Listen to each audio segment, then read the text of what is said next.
Bonjour Alain Fouché, merci d'être présent sur ce plateau ce matin. Merci à vous. Face à face. Bonjour Alain Fouché. Le Sénat est revenu à l'occasion de l'examen de la loi mobilité sur les 80 km/h, c'est-à-dire en fait la loi qui limite la vitesse sur les routes secondaires à 80 km/h.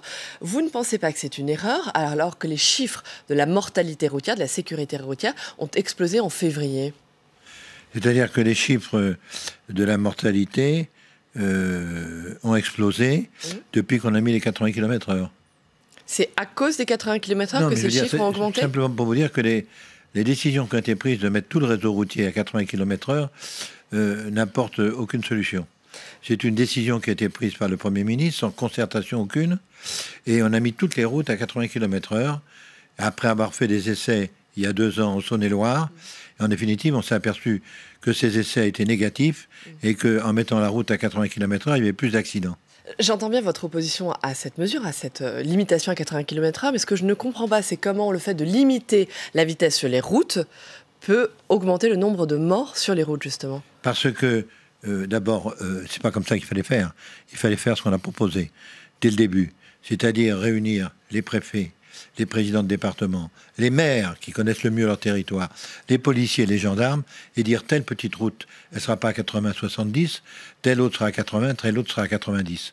En fait, tout est à 80, même des grands axes routiers de routes départementales, qui fait qu'il y a des files de voitures qui se suivent et qu'il y a des voitures qui doublent 5, 6, 7, 8 voitures. Les gendarmes vous le diront. Donc en fait, ça provoque plus d'accidents.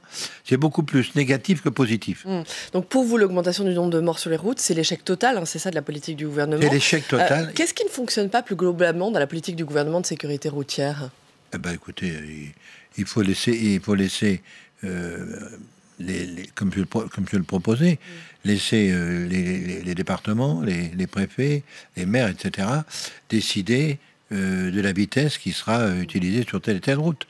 Bon, voilà. Mais pourtant, tous les rapports, toutes les expertises prouvent que c'est en baissant la vitesse sur les routes, en contrôlant cette vitesse, en mettant des radars, que la mortalité routière, que les accidents baissent. Écoutez, les radars sont souvent mis dans des endroits qui ne sont pas forcément des endroits les plus dangereux. Bon, le gouvernement a mis des radars partout. Il y a des voitures qui sont équipées de radars. Et le ministre de l'Intérieur, M. Collomb, a dit qu'en définitive, c'est une bonne opération parce qu'on passerait de 2 millions d'amendes à 12 millions d'amendes. Donc il y a aussi dans ce cadre-là une opération raquette parce que l'État a besoin d'argent. Vous voulez dire que les radars sont une source de financement pour le gouvernement? Énormément. Et il faut savoir aussi que les recettes des radars sont faites pour améliorer la sécurité routière, pour faire des travaux sur les routes, et qu'il y a 30% qui sont utilisés pour le remboursement de la dette de l'État. Donc tout ça, c'est pas une bonne mesure. La bonne mesure, c'est celle qu'on propose. D'ailleurs, la mesure des 80 km/h, le ministre de l'Intérieur était contre, celui de l'aménagement du territoire était contre, et le président de la République, ça n'a pas été démenti, a dit que c'est une connerie. Donc je pense que... Donc, quelle est la bonne mesure? Qu'est-ce que vous préconisez? C'est ce qu'a voté le Sénat, c'est-à-dire de la limiter, que ce soit à la discrétion du préfet et des départements? Oui, en liaison avec l'État, le préfet, le département, la police, la gendarmerie, les maires, et tout ça en liaison avec les autres départements. C'est très simple. Pourquoi avoir fait un truc très compliqué qui ne fonctionne pas et qui donne de mauvais résultats? Le sujet des radars, Christophe Castaner, le ministre de l'Intérieur, a révélé que 75% des radars en France ont été détruits ou dégradés depuis le début du mouvement des Gilets jaunes, depuis la mi-novembre. Est-ce que vous êtes d'accord pour lier l'augmentation de la sécurité routière à cette destruction, à cette dégradation de radars? D'abord, il n'y a pas eu autant de radars de dégradés, contrairement à ce qu'il dit. Il y a certains radars qui ont été dégradés, et il y a d'autres radars qui, en fait, sont entourés de bandes, tout simplement. Donc, ce que je voudrais avoir comme statistique, mais j'ai déjà des éléments là-dessus, c'est qu'en définitive, les accidents n'ont pas lieu là où les radars ont été détruits, en définitive.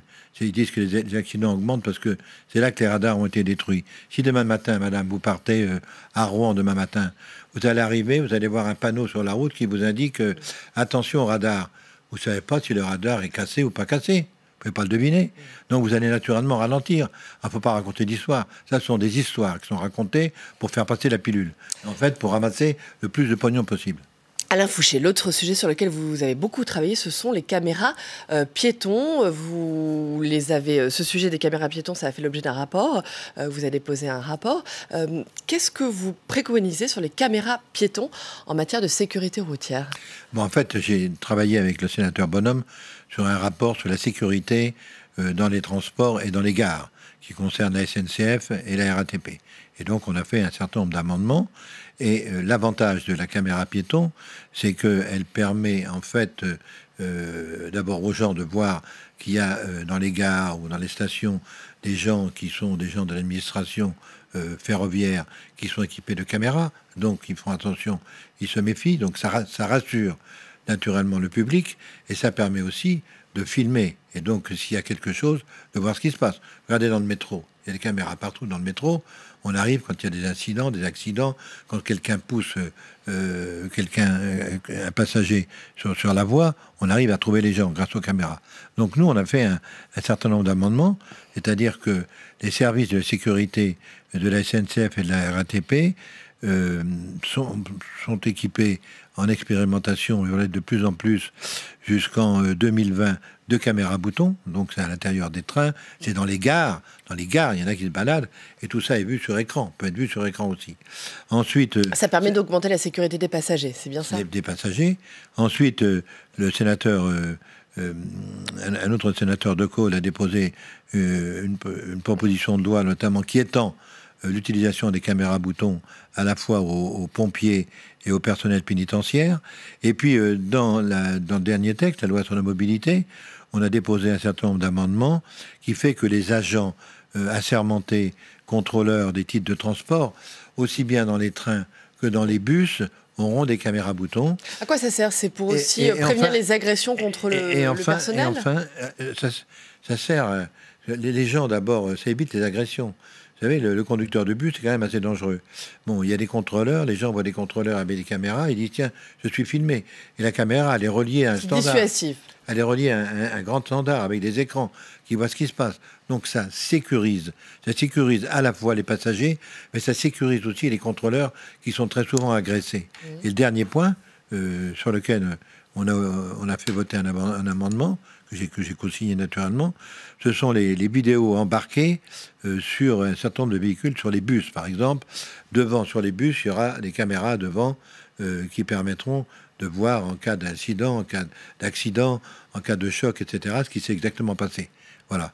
Donc c'est un système qui va se développer d'une manière plus forte, mais qui est essentiel pour la sécurité à la fois des et qui a fait ses preuves donc en matière de sécurité, c'est ce que vous nous dites. Et oui, et à la fois des personnels. Très bien, merci.